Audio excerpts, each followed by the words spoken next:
All right. I have to tell you that from now on, the recordings are going to the Zoom cloud. So I have to give you a password to actually access them. So I'm going to put them in the weekly overview for each module. So like this week is week 4, this lecture, the link and the passcode will be in that weekly overview where you can just click on it and have the passcode. So that'll be for the next, all the other lectures that we have. Now I'm going to go to, well, share this first, right? Okay. So I'm going to just go through the quiz real quick. We're probably going to talk about this on Wednesday. So, this is just to help you. You'll be able to see these too after class. So you also have them later on. So first question, Prescott and Rockoff, that's the second author, found that blank laws may actually increase recidivism. This was notification. And which of the following is aimed at lowering sexual assault crimes through increased citizen awareness? This is also notification laws. Which of the following is aimed at lowering sexual assault crimes, mainly through police? That was registration laws. Which of the following describes the goal of this paper? And that's finding whether registration and notification laws affect criminal behavior by offenders. What is the primary data source? And that is this NIBRS, NIBRS. I don't know if they use the letters or what, but that's that first one.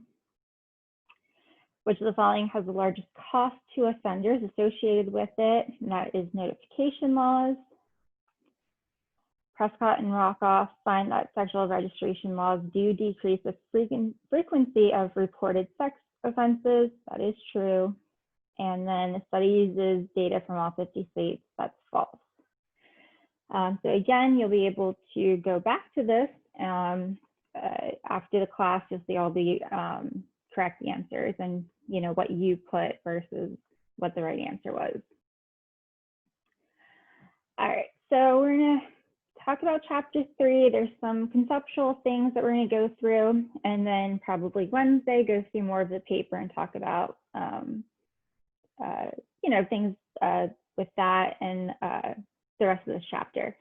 So chapter 3 is on the severity of punishment. It's the first part of this, and it finds an efficient punishment. So one thing that might be of interest to you, and before I forget, remember your problem set is due on Wednesday by class time, so upload it to Canvas. It's pretty straightforward. I'm not trying to trick anyone. So if I ask you to explain something, do, and if not, then I'm not looking for necessarily like a long drawn out answer. What reminded me of that was this expected punishment. We talked about this, but I just want to remind you, the formula for expected punishment is a summation of the probability of conviction times the punishment for each possibility.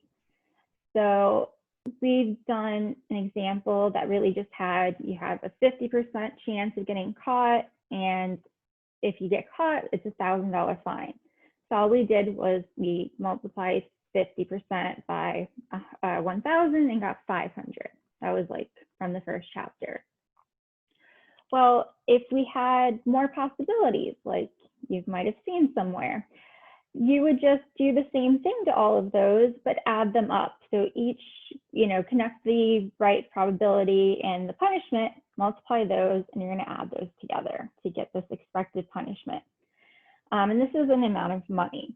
That's the unit that this is in. So we already went over this, but pretty much authorities are choosing some level of expected punishment, whether they want to set this all together at $1,000 or $10,000. But that would be like their goal. But then they also, with that have to consider how they're going to, we're going to see trade-off between like certainty of punishment versus the severity. But first, we're going to talk about Becker. So from his paper that we've read already, his quote, it says, use the sanction of fines as often as possible and combine a low certainty of punishment with a high severity of punishment. So this was Becker's like recommendation. Go with these low certainties of punishment and high severity of punishment with that. Now, let's see.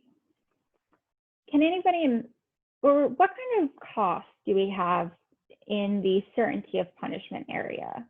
And we're trying to set that percentage, maybe. Maybe like amount of police officers on duty. Right, definitely. So having so many cops is going to increase or decrease the certainty of punishment. Good. Anything else? There might be some other technology we might use. You know, if we get, you know, new supercomputer that's going to help us, you know, find criminals faster, or, you know, get new DNA labs, like all these things could increase the certainty of punishment. But Becker is saying, let's combine this, a lower certainty of punishment with that higher severity. And one of the main reasons is that, well, let me go here. Okay, one of the main reasons, this is probably somewhere else, is that the certainty of punishment is probably going to be more costly than just that severity. So hiring new officers, getting this, you know, new technology, these are all things that are going to cost a lot of money. When it comes to fines, though, we're setting a fine amount. Really, our costs are just administrative and then like enforcement. Like we have to make sure people are paying these fines, and like, you know, have to do some paperwork basically. But these are probably going to be fairly small versus like the, first of all, cost of, you know, those police officers and technology. And then if we think about other sanctions, prison time, or parole, anything like that, those are probably going to also be more costly. When it comes to fines themselves, if we want to say increase the severity, we're going to go from a $1,000 fine to a $2,000 fine. All that really takes is we're changing a number, right? We're not like adding more officers or getting a new computer system. We're just changing this. It's administrative for the most part. So that kind of cost is very low. We can change that relatively quickly and easily. And in addition, fines act as revenue. So that can offset these costs, like of maintaining our system, can also give us more money for other areas. So we're going to assume, at least for now, that fines are the most efficient sanction from a resource perspective. So again, because they're using less resources than like the probability, or okay, no, I'm sorry. Because you're using less resources than like jail time or things like that, these are going to be, we'll call them more efficient. So as I said, authorities are going to set a desired amount of this expected punishment, $1,000 or $500. So this is what we talked about from, I think, chapter 1. We had this first one, set the certainty at 50% and severity at 1,000, and the level was 500. Now, if we want to maybe play around with that, we can put in all different numbers. So we can raise the severity to $5,000 and lower the certainty to 10,000. If we want, we can lower the severity to the 750 and then raise the certainty to about 67%. So there's all these different combinations. You know, we can sit here for hours and find a bunch of them, but we want to get to $500. Now we're trading off really between that certainty and severity of punishment. So looking at those different combinations. But we're going to see that that certainty and that severity, they move in opposite directions. So like at first, if we started at 50% and 1,000, if we raise the severity, we're able to lower the certainty. If we lower the severity, we have to raise the certainty. So these two move in opposite directions. And as I was saying, the Becker proposal of, that low certainty is really coming from a resource standpoint. It's going to cost more money to increase certainty of punishment than it is just changing like fine amounts. So we are able to be more efficient here, save money, and also still punish those who are in the wrong. Maybe not everybody, but those, some amount.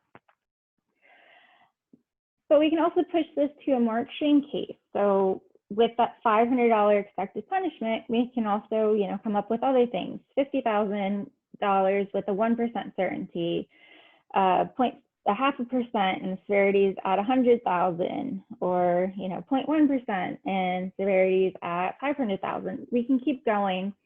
And I guess the idea here is we can set these fines really, really high, and these percentages of certainty really low.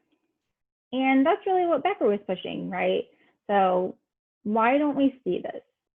We don't see we see high fines, but for things like traffic tickets, they're relatively inexpensive. Now, if you're getting traffic tickets a lot, that's probably, not a good thing. If you're not working, it's probably a lot of money. But, why don't we push that to, a higher amount? It's definitely not uncommon for us not to see these theoretical predictions or recommendations in the real world. And so Rook's just, again, talking about why don't we raise maybe the tickets, the fines for speeding. Maybe that would deter people, because now they have to pay maybe a $5,000 fine versus a $200 fine. Well, there's some reasons that we don't see that and we don't do that. One of the big things is, well, not everyone can pay these high fine amounts. And, we can't just say, well, it's going to be $50,000 for a speeding ticket, because if no one's paying it, then the fines there's nothing happening. It's not actually, the system's not working. If I'm not paying a fine and I know I can't pay this, I'm going to speed anyway. So, really, you can think of just setting that fine, high in a practical standpoint. Instead of $5,000, maybe set it as high as $500 instead of a $100 ticket. So, that would increase that certainty of punishment a little bit, because we have to, we're going to lower the fine from a really high amount. We're going to have to increase that certainty of punishment, but, there's going to be a way we can balance that. If we know that, this fine amount is pretty practical and reasonable, then maybe it's worth it. Or if we want to keep it, with this low certainty of punishment and high fines, the other thing that we can do is have a different type of sanction, like an alternative one, if people can't pay a fine. So a lot of times that's prison time that we see in the real world. There might be other things, possibilities, but a lot of times it's prison. So if you can't pay this $50,000 fine, you go to prison for 5 months or something like that. And there is some evidence that fines and prison sentences are used as substitutes.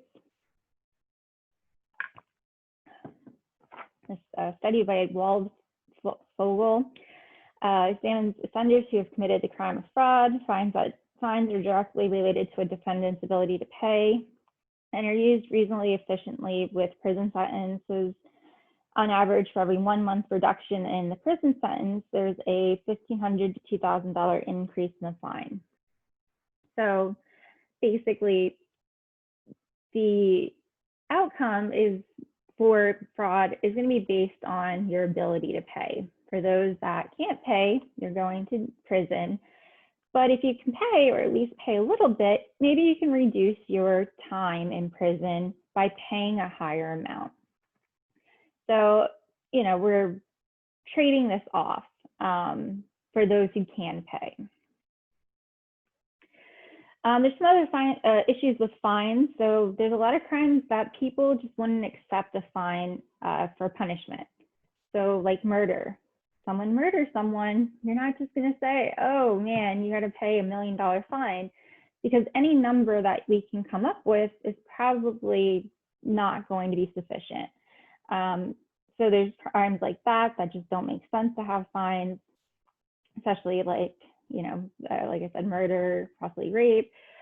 Having higher fines might make criminals also more likely to evade police, which could have damages elsewhere. So like maybe there's gonna be more high-speed chases through town, and that can be dangerous for anybody on the road. Or maybe they're gonna be more likely to try to shoot, you know, cops that are going after them, because if they do get caught, they're going to be, you know, really punished. So, you know, if this is the case for really high fines, then maybe it's not gonna be worth it, right? This is a big drawback.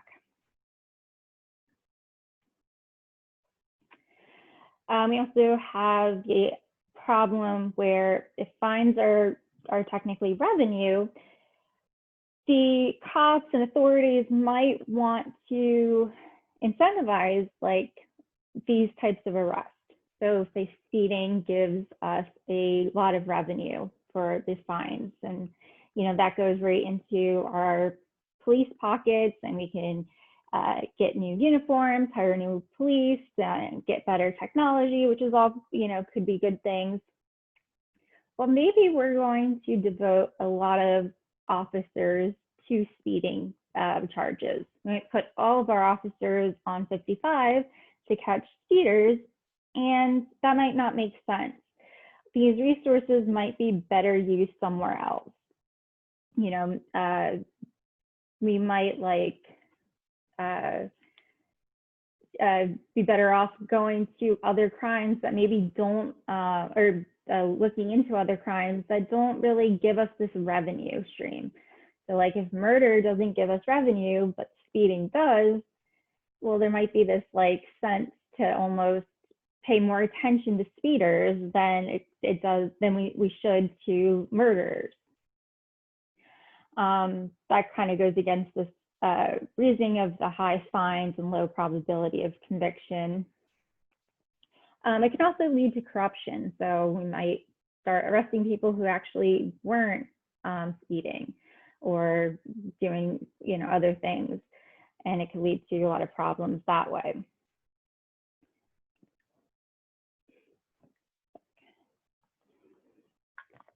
So another way that we can look at expected punishment is maybe by breaking down the certainty of punishment.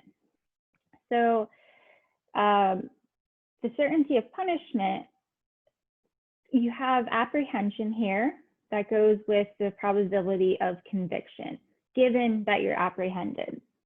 So first of all, you have to get caught by police, and then you have to go through, you know, your court and everything, and actually get convicted. So there's two kind of things going on there that go into the certainty of punishment.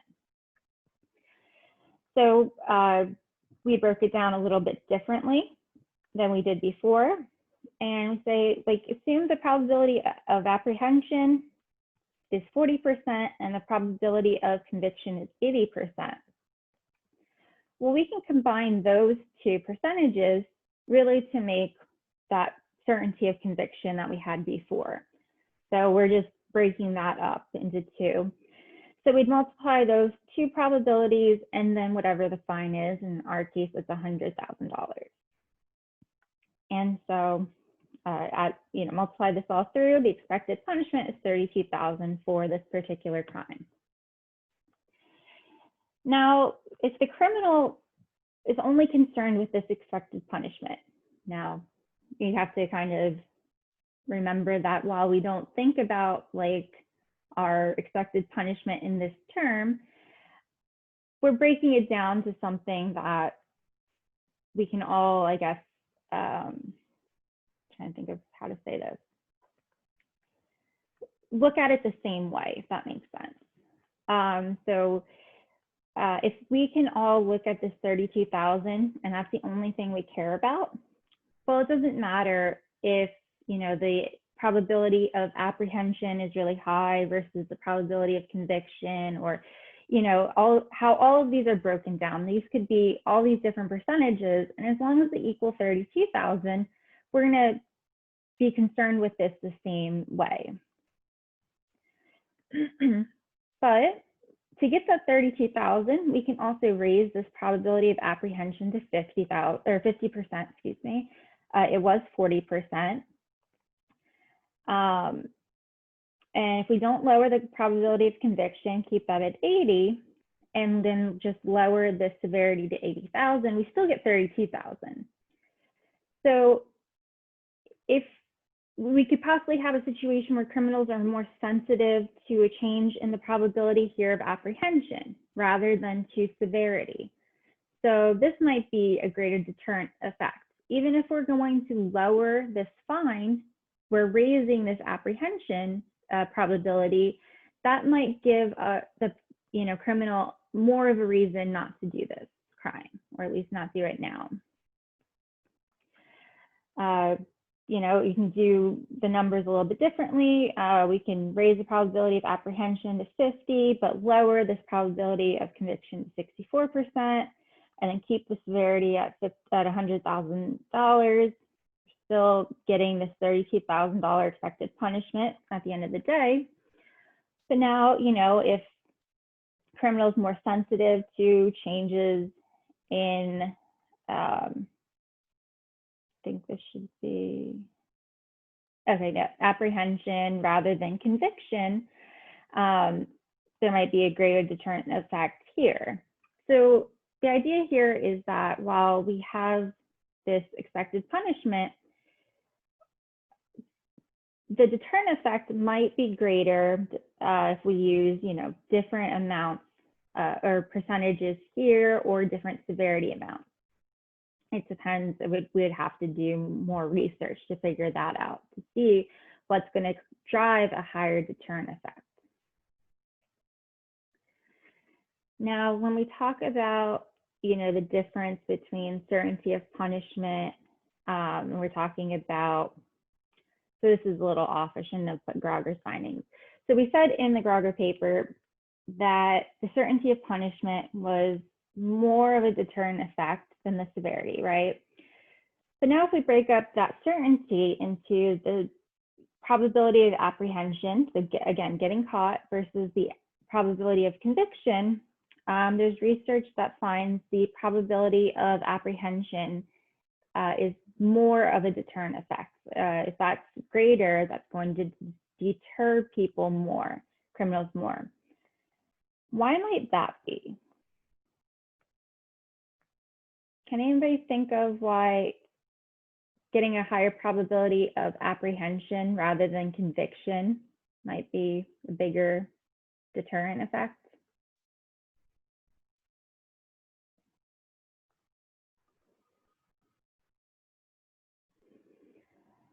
All right, so oh, you have something? I was just going to think, go ahead. No, you do it. All right, I'll go. Maybe just because detention or apprehension is punishment enough when it comes to like small petty crimes, like maybe like shoplifting or I don't know. It's like the only one I could really think of. So going to the police station, that first, in the moment might be more embarrassing possibly, or make you feel worse. Rocco, do you want to say anything? Yeah, I kind of agree with that, because I feel like conviction's always going to come after apprehension. So if you have that higher chance of getting apprehended, that's all they're going to be thinking about. They're not going to be worried about if their conviction is going to come, because that's like a guarantee as long as you get apprehended. Yeah, that's good. So apprehension happens first. Might not happen right after the crime, depending on what it is, of course. But, we're going to, if, the probability of apprehension is higher, that means we're going to get caught more likely. Once we get caught, we're gonna, sit in jail. We might have a bail that we have to pay in order to get out. We might be denied bail. A lot of times it's cash bail, and there's problems with that we'll talk about later. We have to find a lawyer afterward and then go through the court system.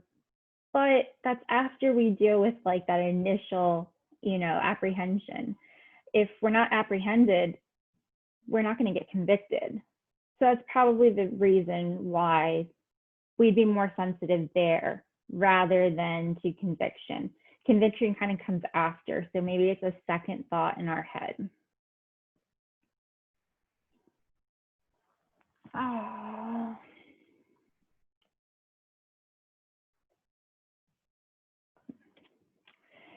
All right, so really the idea of fines is finding a good expected punishment amount, choosing a fine that's not too high, that we're going to have to, put a lot of maybe resources in, if they can't pay it. So if a criminal can't pay this $100,000 fine and they're going to prison, well, the prison costs might be super costly for us as authorities and as the state or whatever. And it might not be worth, setting that fine super high. So getting the fine set at a reasonable amount, and then, worrying about making sure the certainty of punishment isn't also using too many resources, or at least using the least amount of resources. So again, it's a mix. We can't, and it's a balancing act. We can't just say, oh, we know everything. We have to, juggle these things. Now, this next section we're going to talk about is on wealthy criminals. And we've kind of talked a little bit about these wealthy criminals already. Really, we've had a few students mention like, oh, well, if you're able to pay for this crime, this, fine amount, you might be more willing to do it. And that can be possible. So a lot of people think like when we have fines as a punishment, that's going to benefit the wealthy people. Poor people are more likely to go to jail because they can't pay that. That makes, sense. And a lot of times we think prison is probably harder than, paying a fine. And I would agree with that.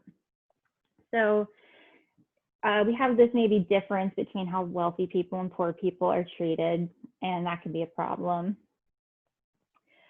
But it's also argued like, since they're not in prison and they're just fined, maybe they're going to, not be deterred. They're going to keep doing this because, well, they can keep paying this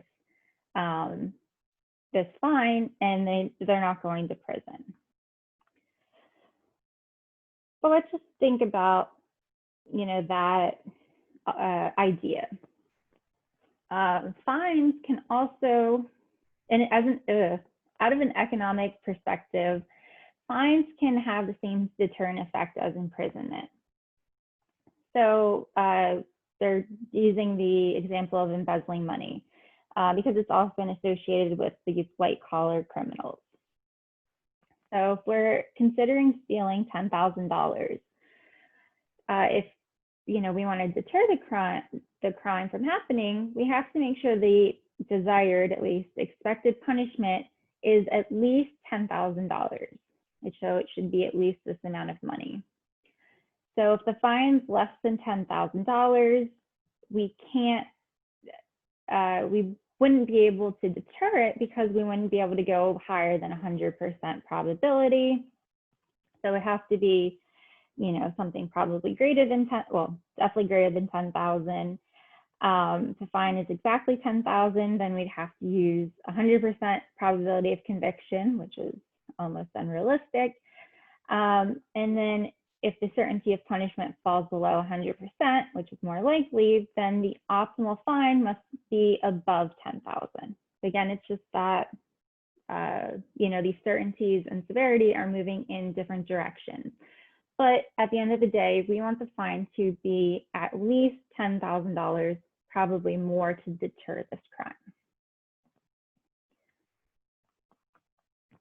So even if wealthy criminals can afford to pay these fines, there is probably a amount of money that's still going to deter them. You know, if we set our fine at a good amount of money, they're still going to deter them.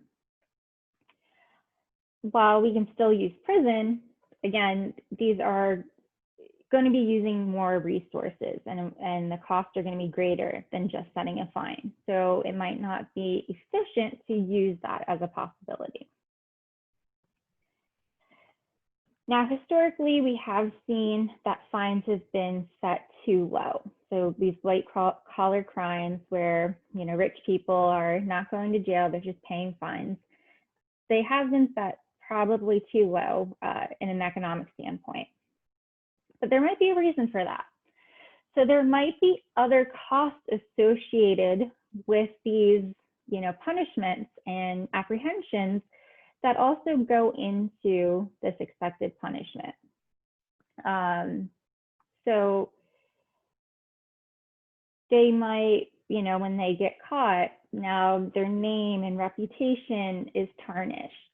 Even if they're innocent, if they get arrested on these things, think about, again, white collar crimes like embezzling money, or an accountant, or, you know, you're working for a big business, you're a trader on Wall Street, like any of these things, if you get arrested, even if you're, you know, innocent, your reputation is still going to be hurt.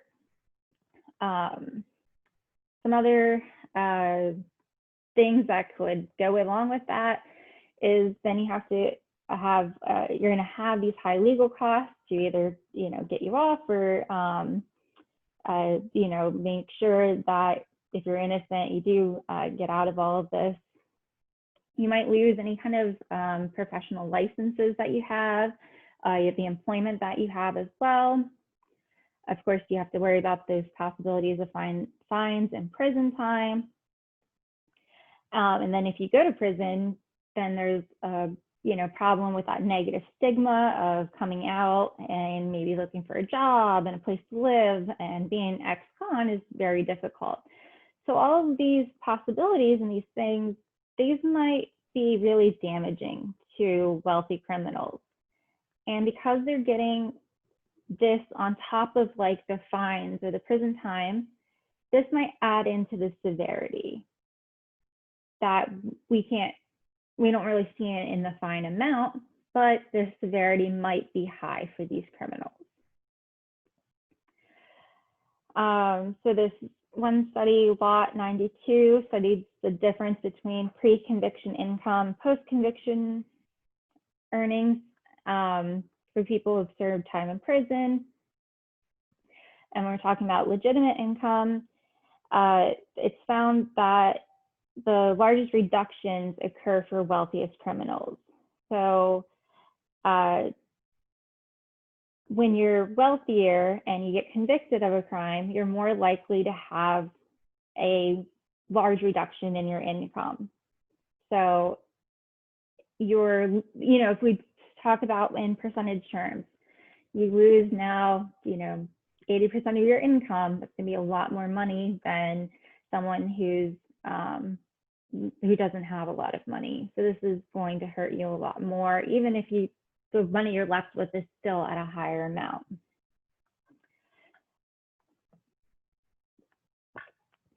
The study just finds that negative effects on like employment and income for offenders convicted of fraud or larceny, that these effects can persist up to several years. So the difficulty getting a job and the difficulty getting your income maybe to the level that you're used to.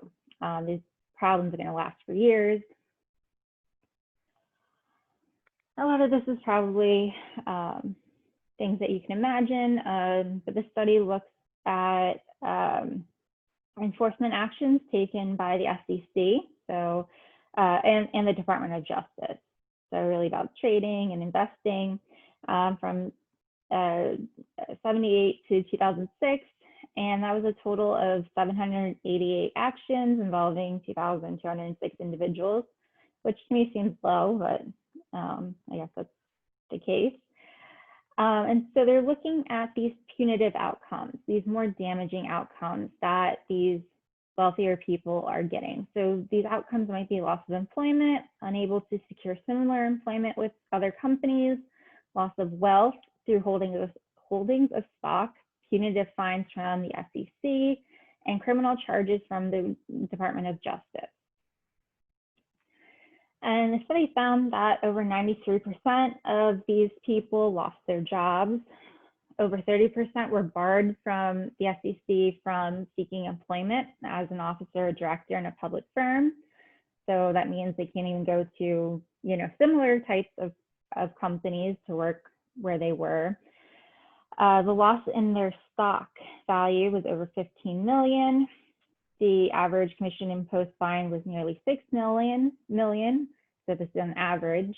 And 28% faced criminal charges. Of those who faced criminal charges, those who pled guilty or were convicted faced an average prison time of 4.3 years. Sorry, I'm getting a little cross-eyed from reading all of this. All right, but the idea is, there might be reasons to think that even if wealthy people can afford to pay really high fines, there might be still other reasons why they're deterred from crimes, even if those fines aren't as high as maybe we would think that they should be. So there's these punitive measures that for them are really hurtful to their reputation. If you're making a lot of money and you lose your job and can't get a similar job, you're losing a lot more than just, losing your job as, janitor or something. So these punitive damages might go into the severity and make that expected punishment higher than what we would estimate without these things. All right, so this is actually kind of fun, this next part. There's other types of punishments that we might see used, and these are called shaming punishments. So again, the idea is hoping to use fewer resources for either, part of the expected punishment. Maybe we can, get a different form of punishment. You'll see what I'm going to talk about. These are outside the box thinking. So, example, during the mid-'80s in Lincoln County, Oregon, the DA in courts gave convicted nonviolent burglars a say in determining their punishment. The offenders could either choose a jail sentence or allow a full-page ad in the local newspaper that would show their picture, describe their crime, and offer an apology to the victims in the community. So with that, it was reported that criminals were very reluctant to choose the newspaper ad, suggesting that the experiment was not successful. That's what the Wall Street Journal said. Now, though from an econ standpoint, it was pretty successful because we can see that the advertisement is more severe than like going to jail for this crime. We're able to see maybe what kind of severity this imposes, this other punishment. Now I have a video to show you, or 2 videos to show you, and they're relatively funny. If you can't hear this, let me know because I'm still getting used to all of this.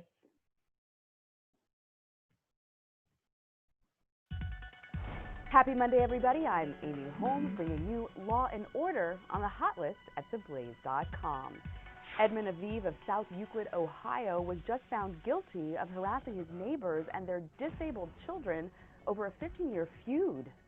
When the children would go out to try to play in the limited ability that they had, and if they lost the ball, he would kick it as hard as he could across the street so that they could not access it. As punishment, the judge in the case sentenced the 62-year-old perp to stand outside yesterday for 5 hours wearing a sign that read in part, quote, "I am a bully, I pick on children that are disabled, and I am intolerant of those that are different from myself." Along with 15 days in jail and 100 hours of community service, Mr. Aviv got off pretty easy for his ritual abuse of 2 disabled children, their older brother, and their adoptive parents. Another Ohio judge made headlines last summer when she sentenced 58-year-old Richard Dameron to wear a sign reading, quote, "I apologize to Officer Simone and all police officers for being an idiot, calling 911, threatening to kill you. I'm sorry, and it will never happen again." I didn't want to do it, but judge says to do it, so, I'm going to be the man and stand up. Mr. Dameron only had to wear his sign for 3 hours on Labor Day. In Houston, Texas, Eloise and Daniel Morales faced a much tougher sentence of shame. Back in 2010, the couple was found guilty of stealing $250,000 from a crime victims fund. Judge Kevin Fine brought the gavel down hard and ordered the Morales to spend every Saturday and Sunday for the next 6 years wearing signs that read, quote, "I am a thief. I stole $250,000 from a Harris County Crime Victims Fund." Law professor Jonathan Turley at George Washington University thinks that shame punishments bring shame on the courts and undermine the cause of justice. What do you think? Is public humiliation for breaking? All right, sorry, I couldn't see the chat. Whoever said something. Prescott does this. Yeah.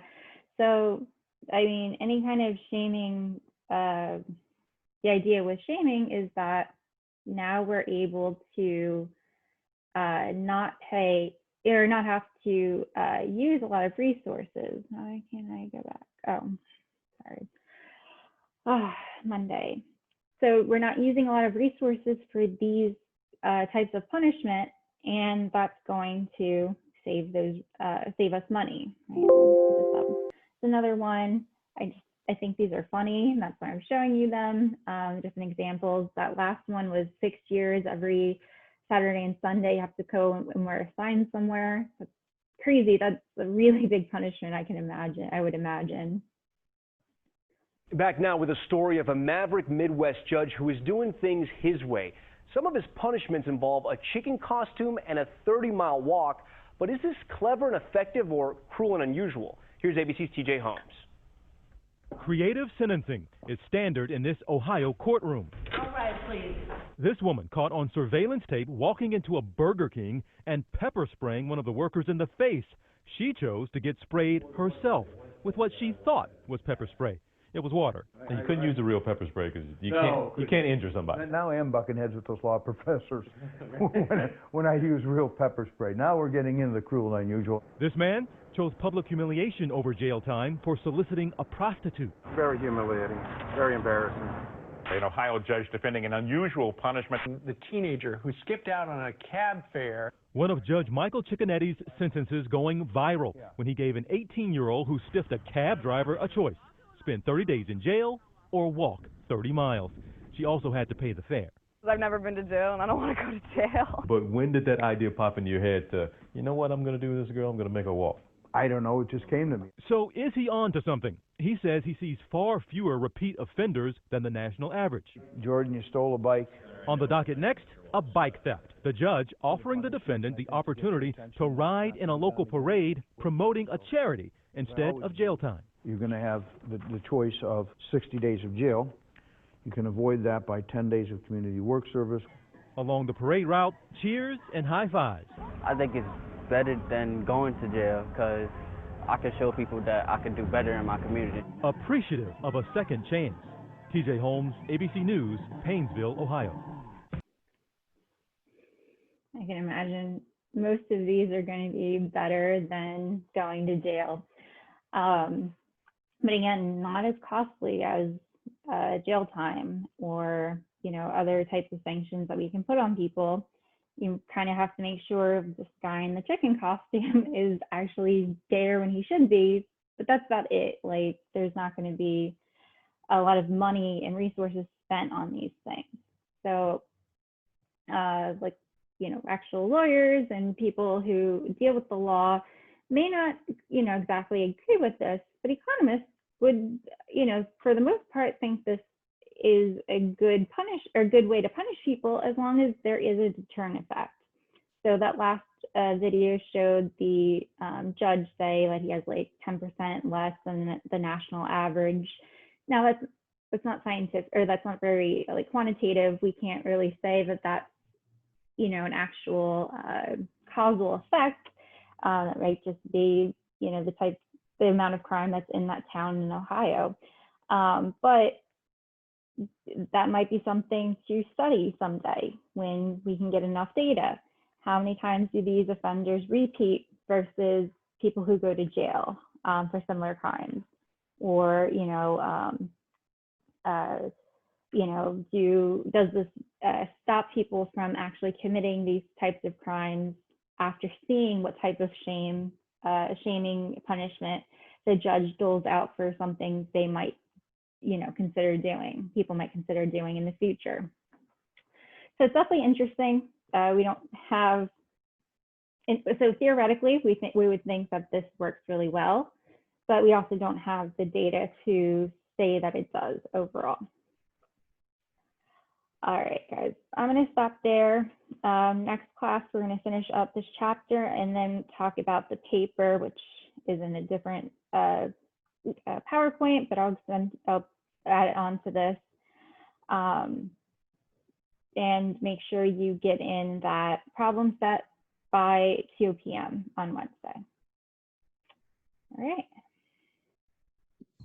Thank you. Thank you so much. Thank you. Thank you. Have a good one. Thank you.